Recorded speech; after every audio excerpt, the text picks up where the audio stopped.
Salut, salut! Cette semaine dans Miroir Créole, on a accueilli Alexandra, la fille de Marianne, la candidate de la semaine dernière. La masseuse s'est installée en Martinique il y a maintenant 5 ans. Avant de trouver sa voie dans le bien-être, elle a eu plusieurs emplois variés.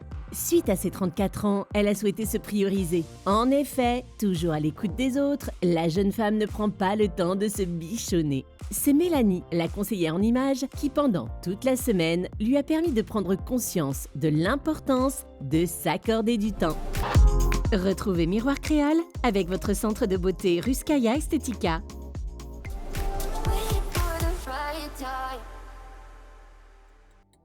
Mélanie, aujourd'hui c'est l'étape maquillage. Qu'as-tu prévu pour Alexandra? Concernant le maquillage, avec Marthe, on a vu pour un make-up plutôt femme fatale. Donc on va vraiment travailler les yeux et puis lui faire une bouche marquée. Alors Marthe, par quoi commences-tu? Alors, je commence à démaquiller Alexandra avant de lui faire son make-up. Maintenant que le visage d'Alexandra est démaquillé, on débute par quelle étape? Je lui applique la base pour pouvoir unifier son teint. Ensuite, on passe aux sourcils. J'imagine qu'il y a une bonne raison et même une petite astuce pour les plus attentifs pour que Marthe utilise un pinceau pour récupérer la matière, n'est-ce pas? Alors, je ne travaille pas directement avec le pinceau de la base pour ne pas trop intensifier son sourcil. Et même dans le sourcil, il y a plusieurs étapes. Le dessin, le remplissage et enfin la structure qui passe par un anti-cerne. Une fois les sourcils faits, Marthe passe aux yeux. Pour ne pas salir le teint d'Alexandra par rapport aux couleurs que je vais utiliser, je lui applique en dessous des yeux une poudre libre translucide. Marthe est pleine de bonnes astuces. Alors, pour ceux qui n'ont pas eu le temps de noter, je reprends. Avant de maquiller les yeux, pour éviter que les dépôts collent à la peau, tu peux mettre de la poudre libre transparente sous tes paupières inférieures avant de passer aux yeux. Je vais lui appliquer à la base des cils un marron foncé. Et là, je vais flouter. Je vais reprendre un peu de matière et je vais continuer à flouter. Comme vous l'avez vu, pour flouter, on peut faire des petits cercles jusqu'à ce que la couleur se fonde sur la paupière de façon naturelle. Je lui applique un trait d'eyeliner. Ne manquerait-il pas quelque chose pour avoir un regard de femme fatale? Pour le côté vraiment femme fatale, je lui rajoute une frange de faux cils, un peu fantaisie. Je lui ai fait un trait d'eyeliner et ensuite je lui ai posé une frange de faux cils. Pour la petite touche finale, Marthe. Je lui applique du mascara sur les cils inférieurs. Waouh!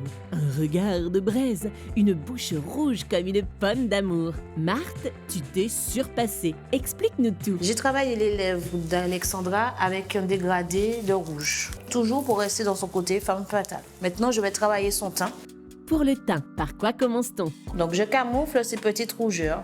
Ils sont au niveau du nez. Je lui applique l'anti-cerne et la poudre. Mais cette fois-ci, dans quel but tu lui mets de la poudre, Marthe? La poudre sert à matifier le teint. Dis donc, j'ai l'impression que ce pinceau sert à redonner un coup de peps au maquillage, non?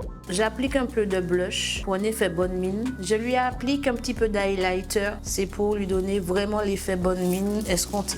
À part sur le haut des pommettes, tu en mets où? On met aussi un petit peu sur la pointe du nez, un peu sur les lèvres. Voilà, Alexandra est prête. Aïe aïe aïe, on a hâte de voir le look complet de cette belle jeune femme. D'ailleurs, Alexandra a rejoint Mélanie pour le moment de la révélation. Alors Alexandra, c'est bientôt le moment. Est-ce que tu es prête à te découvrir? Avec excitation, je suis impatiente. Maintenant, tu vas te découvrir face au miroir. Donc je vais compter jusqu'à 3 et après tu te retournes. T'es prête? Je suis prête. On y va. Attention. 1, 2, 3. Ouvre les yeux. Ah ouais, super maquillage, bien que j'ai pas l'habitude. C'est super bien fait, très joli. Les cheveux aussi super jolis. Ça change de les avoir attachés tout le temps. Par contre, la bouche, super. Et la tenue, ben, magnifique. C'est tout à fait moi, voilà.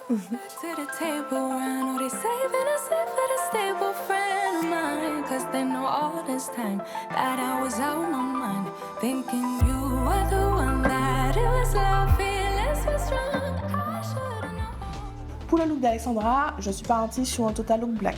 Donc au niveau du short, on a un short qui est évasé et marqué à la taille avec une ceinture. Et au niveau du top, je me suis orientée vers un haut mousseline black avec des petits pois. Le rendu final du book devait faire vraiment femme fatale et montrer qu'en fait on peut être sexy mais avec une touche chic. Alexandra, tu sembles être sous le charme. Alors, que penses-tu de cette update? J'ai adoré, franchement, super tenue, ça fait femme fatale, ça c'est sûr. Le maquillage super bien fait, très joli. Je me suis jamais vue comme ça, donc j'ai encore un petit peu du mal à voir que c'est moi. Mais sinon, super, je me suis dit waouh, magnifique. C'est un look qui me correspond tout à fait. J'ai l'habitude de porter des vêtements plus ou moins comme ça quand je sors ou autre. Sauf que avec le travail et la vie de tous les jours, je m'habille plus forcément comme ça. Donc ça me fait super plaisir de me revoir habillée en moi-même. Une autre petite face cachée de moi. Alexandra, nous voudrions connaître tes impressions sur cette aventure. Qu'est-ce qu'elle t'a apporté? Ça m'a permis de confirmer le style que j'avais déjà et ça m'a permis aussi de me redonner l'envie justement de me rhabiller comme ça. Et tu en retiens quoi? Ce que je retiens de cette expérience, c'est qu'il faut prendre soin de soi. J'ai rencontré des gens super que je remercie vraiment du fond du cœur et puis c'était vraiment un bon moment pour soi et ça fait du bien. Du coup, aujourd'hui, que penses-tu des coachs en images? On a tous besoin d'une coach, d'ailleurs, qui est super, pour avoir des plus. C'est-à-dire qu'il y a des tenues qu'on pourrait voir et porter qui ne nous vont pas forcément, ou d'autres tenues qui sont super mais qui ont juste besoin d'être sublimées d'un rien. Donc oui, c'est super de participer à l'émission pour ceux qui savent s'habiller, ceux qui ne savent pas, ceux qui ont besoin de conseils, de confiance en soi. Donc super émission et je regrette absolument pas. Et s'il faudrait le refaire, je le referais plutôt 10 fois qu'une. C'est sur ces mots tout doux que l'on va se quitter, mais pas pour longtemps. La semaine prochaine, direction la métropole pour une émission inédite avec une influenceuse, j'ai nommé The Pretty You Smooth.